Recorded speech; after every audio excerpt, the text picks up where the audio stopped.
Sejam bem-vindos aos 5 minutos e nós vamos falar agora da continuação dos desdobramentos da questão da operação Carbono Oculto, que é aquela operação que estava atrás da questão do PCC, nos postos de combustíveis, nos escritórios da Faria Lima e toda aquela coisa. Vamos ver o que está acontecendo, porque parece que está chegando numa grande quantidade de postos, inclusive de grandes bandeiras. Não é só posto de bandeira branca, aquele posto que não tem marca.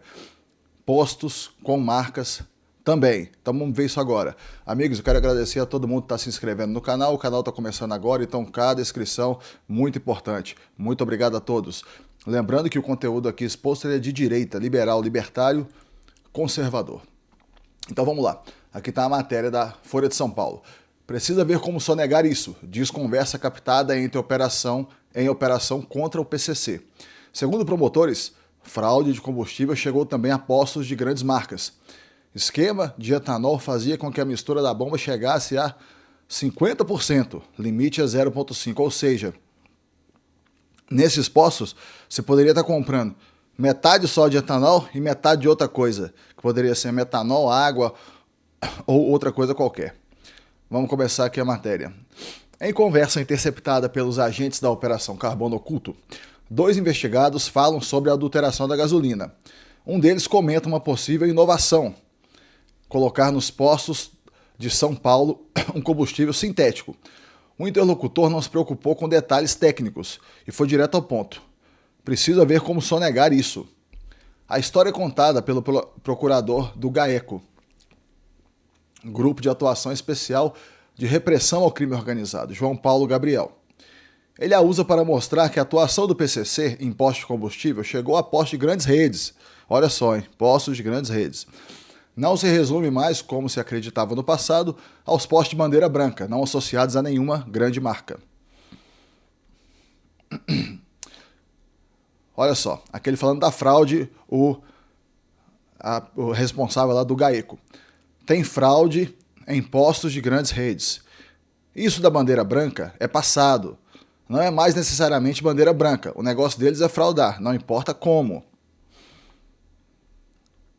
Empresas do setor de combustíveis são um dos alvos da operação iniciada nessa quinta-feira, 28, ou seja, ontem, quando 1.400 agentes cumpriram mandatos de busca, apreensão e prisão em companhias também do mercado financeiro que têm atuação nesse segmento e são utilizadas pelo PCC. A meta é desarticular a infiltração do crime organizado em negócios regulares da economia formal. Aqui, continuando, são mais de 350 alvos. Pessoas físicas e jurídicas suspeitas de crimes contra a ordem econômica, adulteração de combustíveis, crimes ambientais, lavagem de dinheiro, fraude fiscal e estelionato. Os agentes foram a campo em 8 estados: São Paulo, Rio de Janeiro, Espírito Santo, Goiás, Mato Grosso do Sul, Mato Grosso, Paraná e Santa Catarina.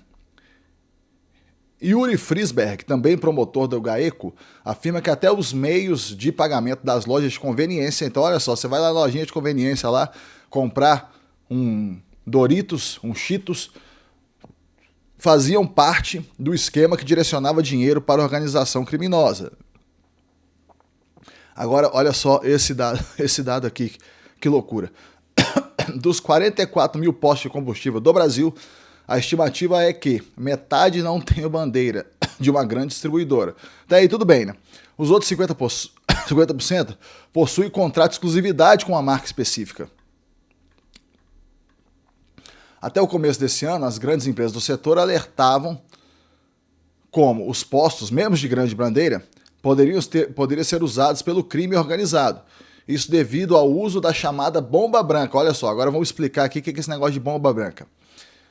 O dono do posto com contrato de exclusividade, ou seja, o posto com contrato de exclusividade da Petrobras, o posto que fosse, com a bandeira específica, estava autorizado a comprar combustível de terceiros. Então ele não precisava comprar só da Petrobras, podia comprar de terceiros, desde que isso esteja identificado.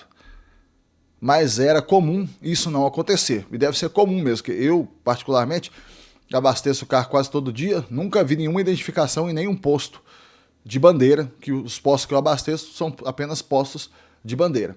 A ideia da bomba branca ganhou força em 2018, quando A greve dos caminhoneiros fez crescer a demanda e diminuir a oferta por combustíveis. Vocês lembram lá daquela greve que faltou combustível no Brasil todo, né? Era uma forma de flexibilizar a distribuição e, na teoria, baratear o preço. Em março desse ano, decisão da primeira vara federal de Uberlândia tornou irregular o uso da bomba branca em todo o país. Então, começou lá em 2018, mas aí agora, em 2025, não está mais valendo essa questão da bandeira branca. Mas segundo o GAECO, a proibição não mudou o procedimento da adulteração de combustível e das fraudes praticadas pelo crime organizado. Segundo João Paulo Gabriel, o esquema conta com pelo menos 2 redes em São Paulo e uma em Goiás. Mas também há postos, não foi revelado o número, que tem contrato de exclusividade com as principais empresas do setor do país. Pela descrição feita pelos promotores, uma das vertentes de fraude seria pelo Porto de Paranaguá, no Paraná. Por lá chega etanol, que teria destino empresas químicas, mas seria desviado postos em São Paulo. A proporção legal do solvente de combustível é de 0,5%, mas fiscalização encontrou exemplos em que a porcentagem era de 50%. O Sindicom, sindicato que reúne empresas distribuidoras de combustíveis e lubrificantes, divulgou nota comemorando a operação. Aqui a fala que vem na nota deles. O combate às práticas ilícitas é fundamental para proteger consumidores, garantir a arrecadação de tributos, fortalecer a confiança dos investidores e assegurar um ambiente de negócios transparente, que valorize empresas idôneas e inovadoras. Diz a entidade que pede que continuem medidas como responsabilidade solidária dos postos de combustível no pagamento de tributos empregado pelo governo de São Paulo. Então, olha só, meus amigos, a questão toda aqui é o seguinte. Essa questão da empresa estar legalizada ou não, da empresa estar pagando os impostos direitinho ou não, a verdade é que aqui no Brasil a gente paga imposto até demais. O que tem que ser levado em consideração é o seguinte, nós não temos aqui no Brasil uma questão de combate ao crime que funcione. E, ao mesmo tempo, todos nós somos roubados por impostos que são gigantescos. Você é soterrado por impostos que vêm para cima do seu o tempo todo e você nem aguenta trabalhar direito. Então, o que está acontecendo? O crime aqui no Brasil está ficando numa proporção tão gigantesca que o crime organizado está tomando de assalto os negócios lícitos. Está quase daqui a pouco vai se transformar num narco-estado, porque já está virando uma narco-sociedade já. E a gente não tem um sistema de repressão ao crime que tenha uma eficiência realmente que reprima e acabe com isso. O que você tem são os criminosos agindo livremente. O que teria que acontecer aqui no Brasil é algo semelhante ao que está acontecendo lá em El Salvador com o Bukele. Chegar, reprimir violentamente o crime, reprimir violentamente no sentido de com rigidez, não usando violência desnecessária, porém de uma forma rígida, onde não se permita que o crime atravesse toda a sociedade como está acontecendo aqui no Brasil agora. Você imagina só, é que eles não falam esse dado, mas você não tem a mínima ideia de quantos postos estão envolvidos aqui nesse tipo de atividade. Por exemplo, eu estou aqui em Minas Gerais, então Minas Gerais não estava no meio dessa operação aqui. Mas não tem como eu saber, por exemplo, se o posto que eu abasteço, porque ninguém tem estrela na testa, não tem como eu saber se o posto que eu abasteço não está envolvido com esse tipo de coisa também. E aí, como é que faz? Mais uma vez, é a questão do Brasil, né? Aqui, você tem um monte de coisa e tudo mais. Eu acho que aqui não existe um crime maior, porque a gente já chegou no máximo de crime que a sociedade aceita dentro do Brasil. Porque todos nós, a gente tem um nível de crime que a gente aceita. Em qual sentido que eu estou querendo dizer? No sentido que, olha, tá acontecendo um monte de coisa e tudo mais, o Brasil é muito difícil e tal, mas você está conseguindo viver sua vida normal e tudo. Você está lá abastecendo no posto, você tenta abastecer no posto de confiança seu, o melhor possível, e você não sabe se aquele posto é ou não, está envolvido ou não com alguma coisa errada, você está simplesmente tocando sua vida.